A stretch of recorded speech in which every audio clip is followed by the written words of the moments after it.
in December 1867. A trading vessel called the Queen of Swansea set out along the coast of Newfoundland on what was expected to be a short, routine voyage. During harsh winter weather, the ship disappeared and was believed lost at sea. Months later, the truth was discovered in the most disturbing way possible. On April 21, 1868, a small schooner passed near Gull Island, a barren, rocky outcrop off Cape St. John. Sailors noticed seabirds circling low and rowed ashore to investigate. What they found beneath a torn piece of canvas stopped them cold. Captain Mark Rousel went ashore to confirm the discovery, then immediately ordered the crew to sail to Tilt Cove to alert the authorities. The mystery of the Queen of Swansea had finally been solved. The Queen of Swansea was a 360-ton brigantine built in Newfoundland, but operated out of Swansea, Wales. In early December 1867, it was assigned a straightforward journey from St. John's North to Tilt Cove in Notre Dame Bay, roughly 200 miles. On board were 15 people. An experienced Welsh captain named John Owens, his crew and several passengers including Dr. Felix Dowsley, a pharmacist hired to support a mining community, and two siblings, William and Griselda Hoskins, whose father managed the mine.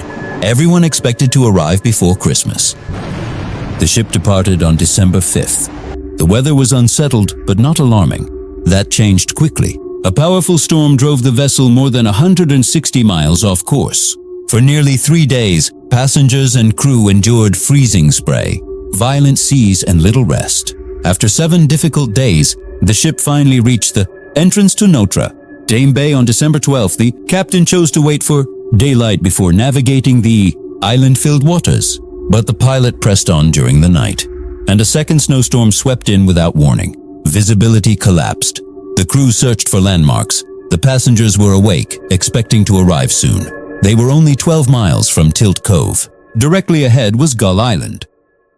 At around 6 a.m., the ship struck the rocks. Water poured into the hull. One sailor managed to secure a rope to shore, and all 15 people were pulled across to the island.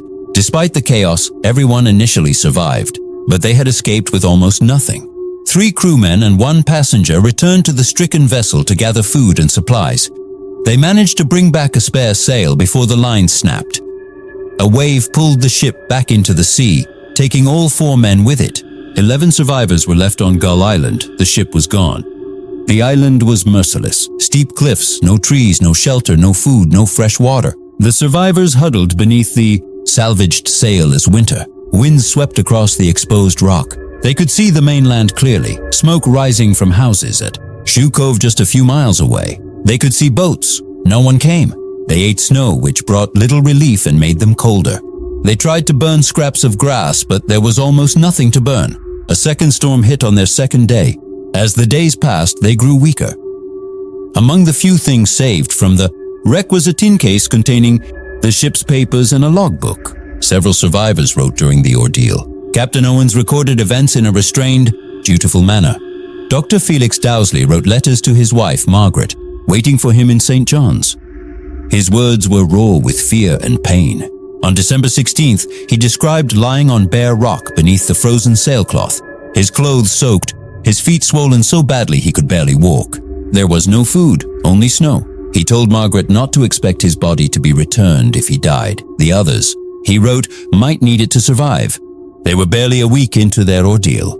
On December 24th, Christmas Eve, Felix wrote for the last time. Nearly 2 weeks had passed without food. His strength was almost gone. When his ink ran out, he finished the letter in his own blood. Other accounts reported in newspapers claimed the survivors had discussed drawing lots to decide who would be sacrificed. According to those reports, Griselda Hoskins drew the fatal lot, and her brother William offered to take her place. Felix's letters neither confirm nor deny what ultimately happened. Some things, it seems, were too terrible to write down.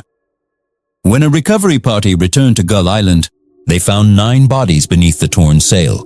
2 others lay apart from the group and were partly skeletonized. Some reports described signs that flesh had been removed, deepening the dark rumors surrounding the tragedy.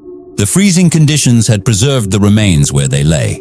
Most of the dead were buried at Tilt Cove. Felix Dowsley, as he had requested in his final letter, was buried at Belvedere Cemetery in St. John's. Later accounts suggested that residents of nearby Shoe Cove may have seen lights or flames on Gull Island after the wreck, but dismissed them as supernatural omens, a local phenomenon sometimes called Jack the Lantern. If that is true, the tragedy deepens considerably. However, the survivors had almost nothing to burn. Any flames would have been faint and brief. And in December 1867, with everyone assuming the Queen of Swansea had sunk at sea, no one was looking for survivors on a deserted island. An inquiry later attributed the wreck to severe weather, poor visibility, and the hazardous rocks of Gull Island. It also suggested that superstition may have contributed to the failure to rescue those who survived the initial wreck. In 1884, a lighthouse was built on Gull Island. The first keeper appointed to watch over it was Captain Mark Rosell, the same man whose crew had discovered the remains 16 years before. A monument now stands at Tilt Cove in memory of those who were lost. The Queen of Swansea remains one of Newfoundland's most haunting maritime tragedies, a story of survival that was never meant to end the way it did, within sight of home.